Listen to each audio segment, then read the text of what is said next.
E eu quero deixar uma pergunta antes de nós lermos, que é: o que é mais importante? A qualidade ou a quantidade? O que é mais importante? Ter muitos ou ter poucos com qualidade? Né? E para isso eu quero, primeiramente, para falar de qualidade, eu quero ler no Evangelho de João, capítulo 4, versículo 23 e 24. Não vou aprofundar, porque as horas já se foram. Estarei dando aqui uma visão bem rasa do que é a qualidade. Por isso eu digo para os irmãos, culto de doutrina, a gente pode aprofundar e fazer vários cultos só falando de qualidade.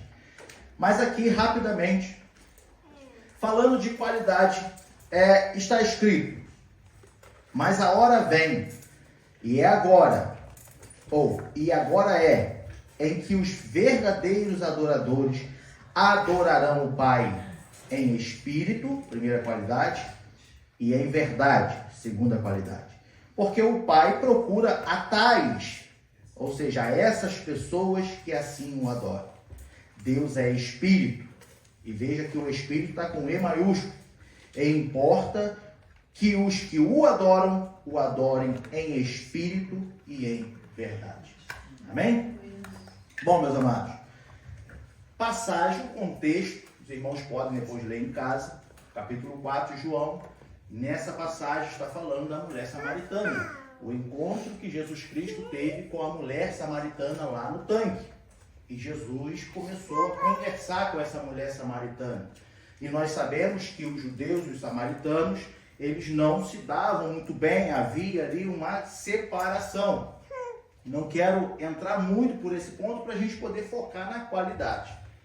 Porém, a mulher samaritana questiona Jesus e Jesus fala para ela assim, olha, no versículo 22, vós adorais o que não sabeis, nós adoramos o que sabemos, porque a salvação vem dos judeus. Aí ele fala, porém, a hora vem, e é agora, porque ele já estava ali, Jesus já estava ali, ele está falando, a hora vem, que hora? Em que vai vir a verdadeira adoração, ou a quem eles sabiam que estava adorando, de quem viria a salvação. A hora vem, e é agora, ele está falando, porque eu cheguei. Jesus chegou com a salvação, e ele está falando, em que os verdadeiros adoradores adorarão o Pai em espírito e em verdade. Quando Jesus fala em espírito, normalmente as pessoas elas pensam na parte espiritual, relação Deus-homem.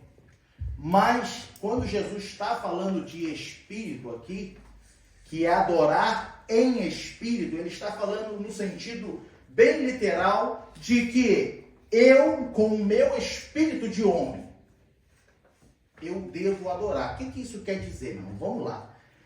Jesus está falando assim, em espírito, num nível de adoração verdadeira. Jesus está falando numa disposição de ânimo. Eu quero estar aqui. Eu quero vir e adorar. Eu preciso. Não porque eu dependo de alguma coisa material nesse mundo, mas porque eu sei quem eu adoro. Porque eu sei de quem ou de onde vem a salvação. Então eu tenho uma disposição de espírito, ou uma disposição de ânimo. Por mais que a minha vida esteja sobrecarregada, por mais que a minha vida esteja com muitas tarefas, eu esteja cansado, mas o meu espírito, ele diz, não, eu quero estar lá. Eu quero adorar. Eu quero servir. Lembrando que ele fala de adoração, mas servir também é adoração. Adorar também é servir. Então não pense na adoração, não se limite na adoração, só em glória e aleluia, e Deus é bom. Não, é servir, é trabalhar, é estar na presença dele. E ele fala em espírito. Quando a gente olha lá no Antigo Testamento, no hebraico, a palavra espírito, tá? Ela é vista em relação aos seres humanos, no hebraico, no Antigo Testamento, em relação aos seres humanos como o centro da vida. O nosso espírito, o centro da nossa vida. Se a gente vai olhar para o Novo Testamento, que foi escrito em grego, né? A tradução do espírito, pneuma, tá? Ela também em relação aos homens, em relação ao homem, a psicologia usa como principal fator, como fonte de nossas emoções, como fonte de nossas expressões e da nossa vontade. Ou seja, o apóstolo Paulo, ele vem falar em 1 Coríntios, no capítulo 2, só a parte A do versículo, 1 Coríntios capítulo 2, versículo 11. 1 Coríntios capítulo 2, versículo 11.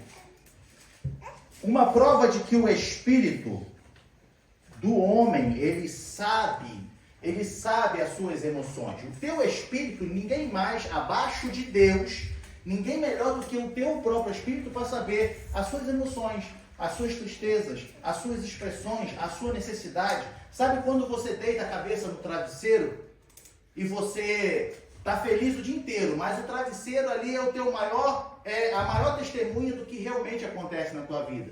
Porque às vezes é na hora que você deita a cabeça no travesseiro que bate o vazio.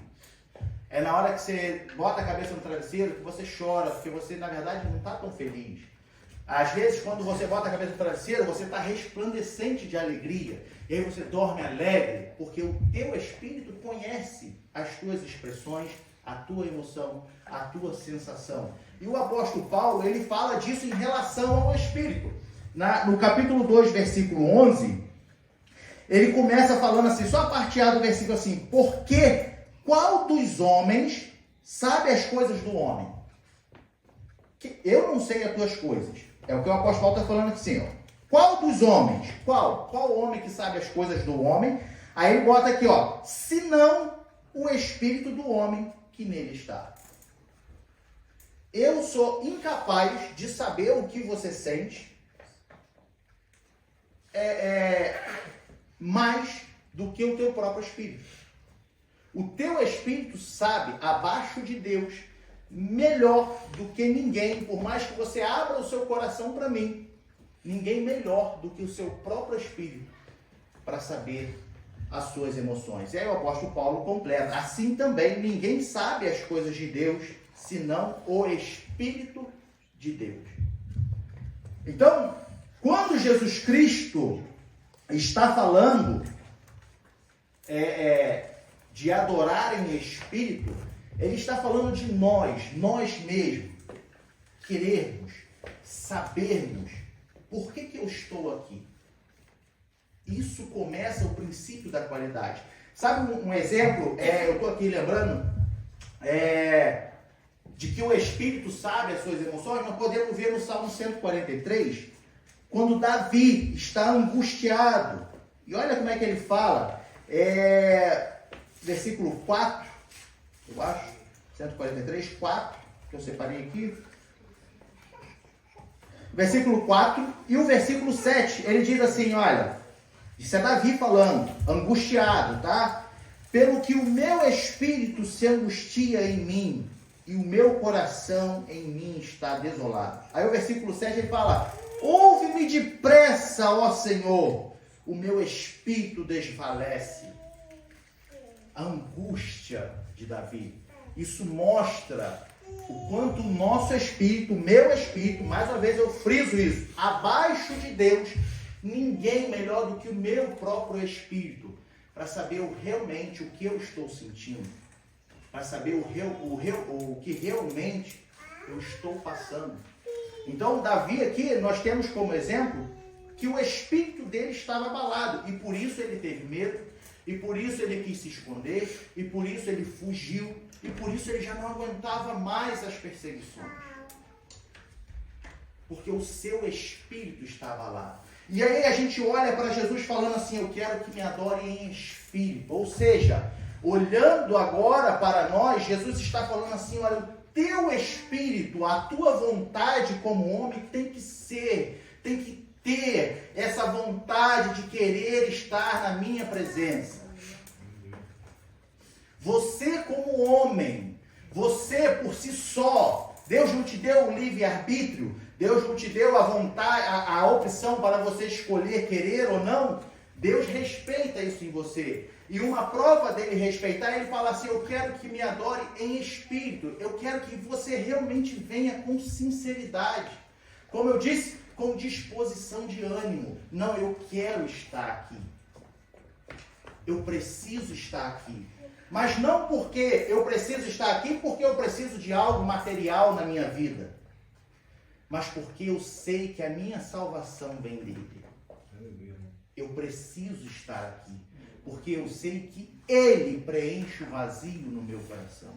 Eu preciso estar aqui, porque o Espírito dele acalma o meu espírito. Eu quero estar aqui. Isso é a primeira das qualidades que nós vemos. É nós, por si só, por vontade própria, entendermos que eu me entrego, eu me torno vulnerável ao Espírito Santo. O meu coração está aberto. Deus, eis-me aqui, Senhor.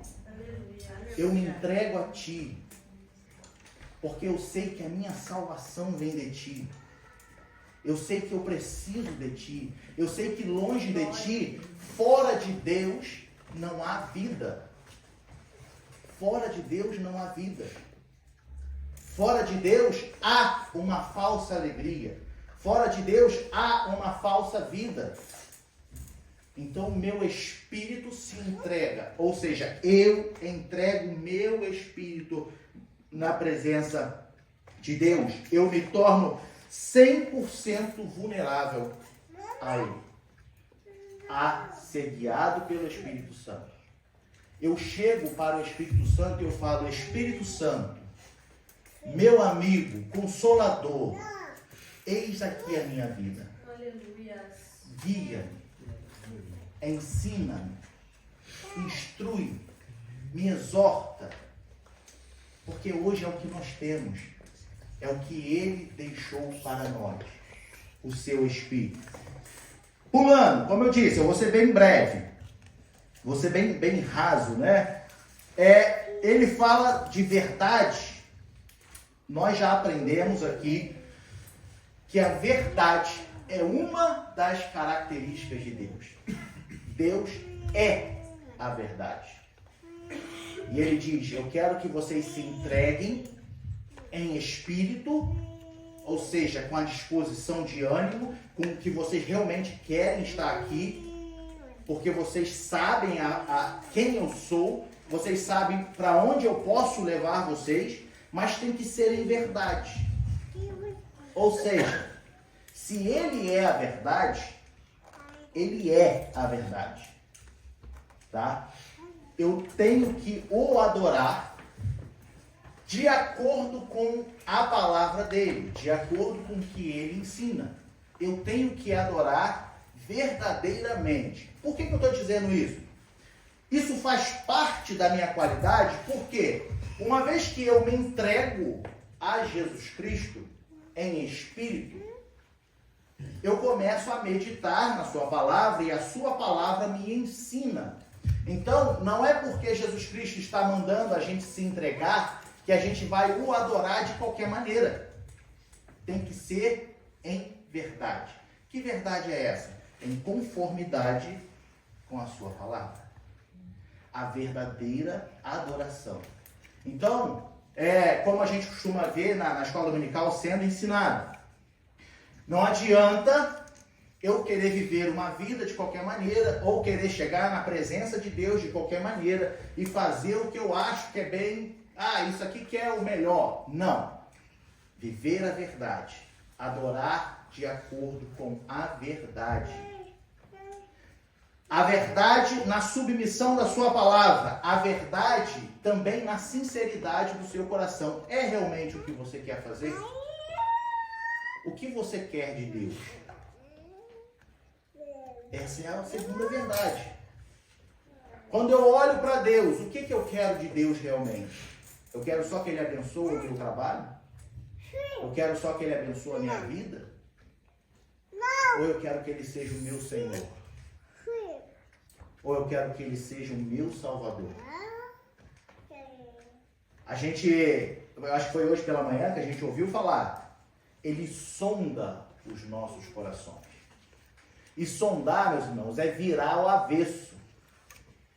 Sabe, tudo que tu tem oculto, que ninguém sabe, só você, Deus, ele sonda, ele pega o seu coração e vira ao avesso. Fala, é isso aqui que tu tem por dentro mesmo, né? Por fora tu é assim, né? Mas aqui por dentro, ó, como é que você é? É isso aqui que tu está chamando de verdade diante de mim? É assim que você está se apresentando de verdade diante de mim? Olha o desejo do seu coração. Verdadeiramente o adorar. Temos que o adorar em espírito e em verdade. Quando eu tenho contato com a sua palavra, que é a verdade, e eu me apresento de verdade, a verdade dói. Por que que dói? Porque ela mostra em mim os meus erros. A verdade dói, porque ela mostra em mim o quanto eu tenho que mudar. Por isso que Jesus é tão sábio em dizer assim, olha, primeiro tu se entrega em espírito.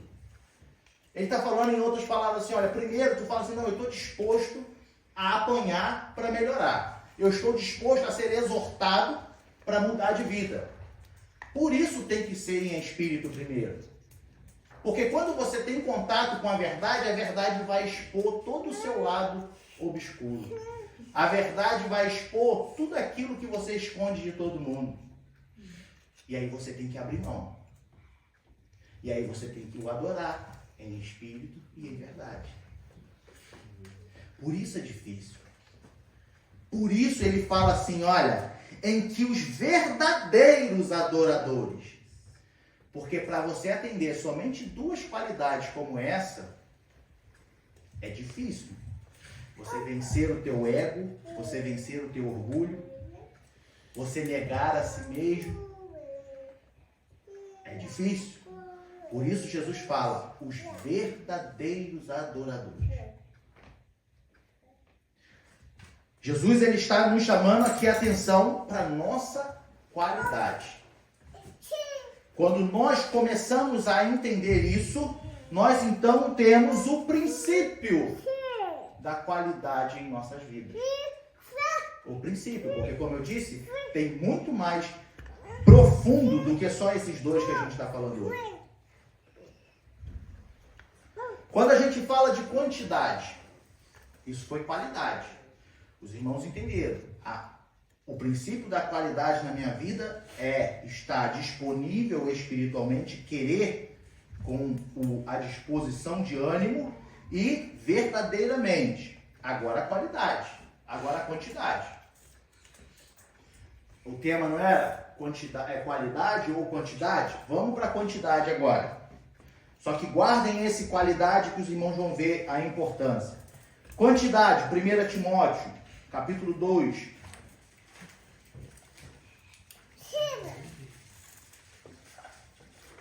Versículos 3 e 4. Que diz assim: porque isto é bom e agradável diante de Deus, nosso Salvador, que quer que todos os homens se salvem e venham ao conhecimento de quem? Da verdade. Todos os homens se salvem e venham ao conhecimento da verdade. Se a gente entende que verdade é uma característica de Deus, que ele não mente, porque ele é a verdade, o apóstolo Paulo está dizendo a Timóteo assim, olha, ele não só quer que todos os homens se salvem, mas que eles tenham conhecimento da verdade. Que eles tenham, em outras palavras, vamos mudar as palavras? Deus não quer só que você se salve, mas que você conheça Jesus Cristo. Porque Ele é o libertador da sua alma. Ele morreu na cruz para te salvar. Ele é a verdade. Em João, no capítulo 8, versículo 32, ele diz assim, Jesus diz assim, olha, conhecereis a verdade, ou seja, me conhece. Jesus está falando, me conhece e vos libertará, e eu vos libertarei.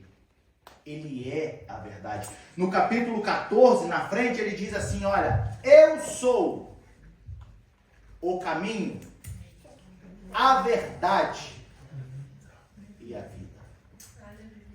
Quando o apóstolo Paulo está dizendo assim, olha, Deus quer que todos os homens se salvem e venham ao conhecimento da verdade, passe pelo caminho que é Jesus Cristo, conheçam a Jesus Cristo que é a verdade. E nós vemos que quando nós temos contato com a verdade revela aquilo que está escondido em nós, que não agrada a Ele.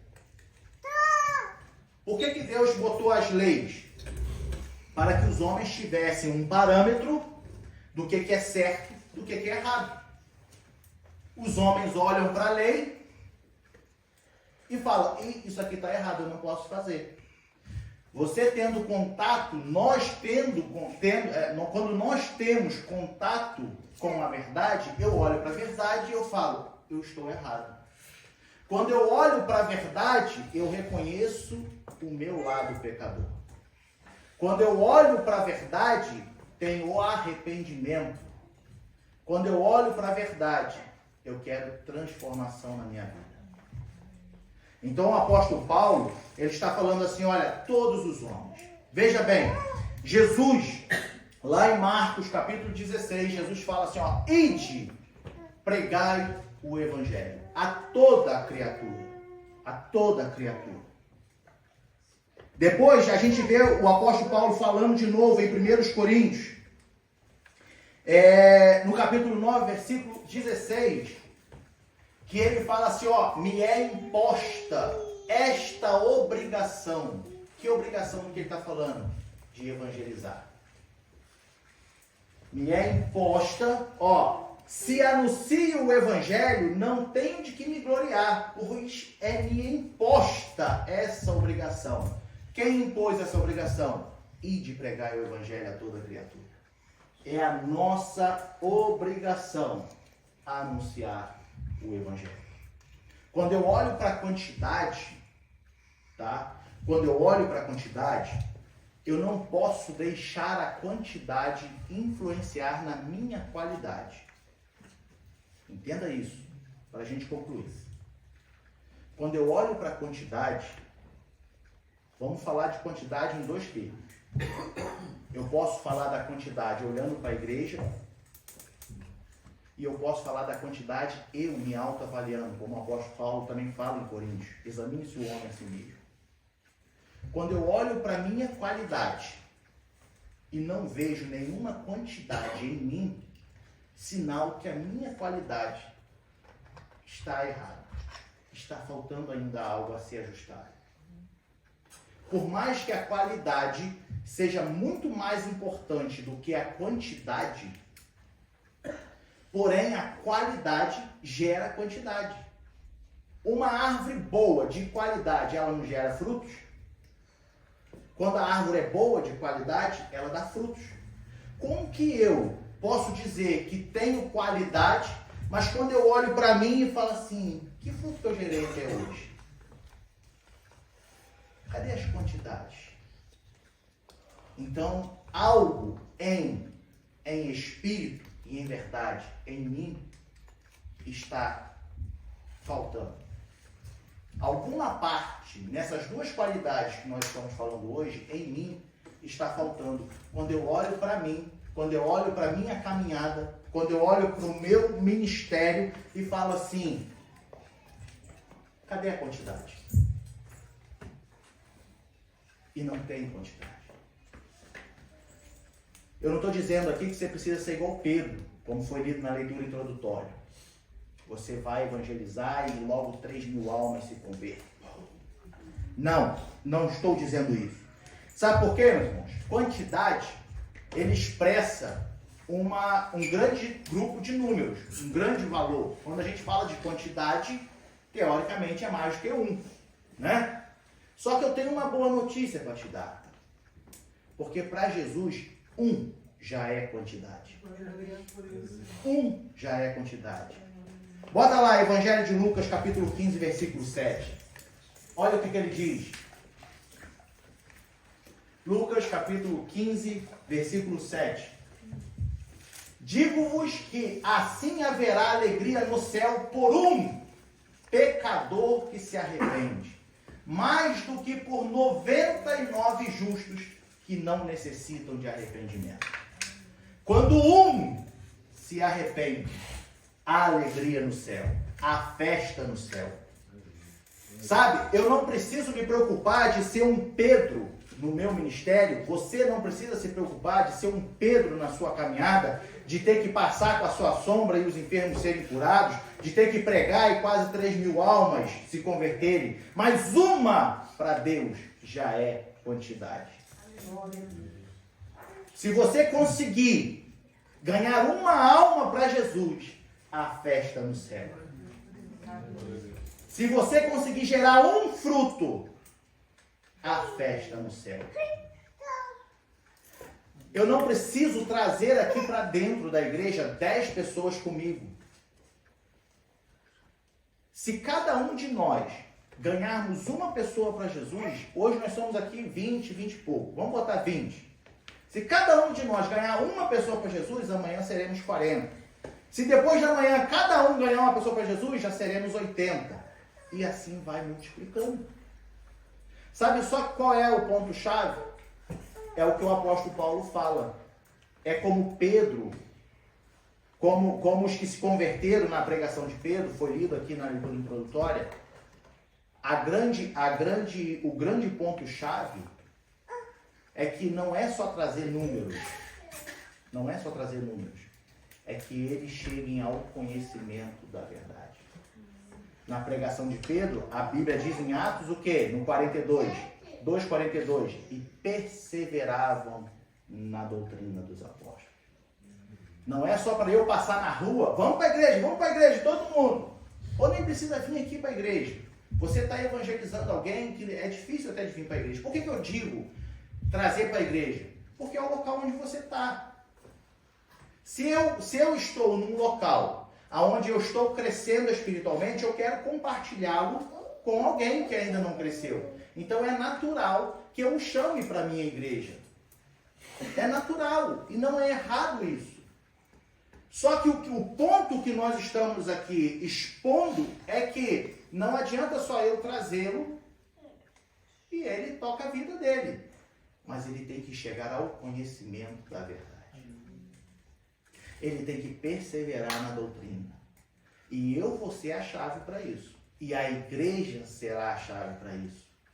Por isso eu digo, quando você olhar para o seu lado e você ver o banco vazio, não bata no seu peito com orgulho, não, porque eu tenho qualidade. Não, não tenho. Porque se o banco ao seu lado está vazio, é porque você está sendo egocêntrico. Porque não, eu sou de qualidade. Tá, mas uma pessoa de qualidade, ela gera produção. Não é assim no trabalho profissional? Eu tenho qualidade, eu custo caro. Então eu gero muito, por isso que meu patrão me paga muito. Então quando eu olho para o meu banco vazio do lado, eu devo avaliar a minha qualidade. Quando eu olho para a minha vida espiritual e não acho nenhuma quantidade, eu devo reavaliar a minha qualidade. Então os irmãos não se deixem enganar com o que importa é a qualidade. Sim, não está errado. Mas quando temos qualidade, geramos quantidade com qualidade. Quando eu tenho qualidade, eu gero números na minha vida espiritual com qualidade. Porque se eu me julgo ter qualidade diante de Deus, as pessoas que eu vou convidar, as pessoas que eu vou evangelizar, eles vão ver essa qualidade em mim. E isso vai chamar a atenção delas. E elas vão querer provar da mesma água que eu estou bebendo. e elas vão querer comer do mesmo pão que eu estou comendo. Então, avalie-se o homem a si mesmo. Veja como é que está a sua qualidade e olhe a sua quantidade. Amém?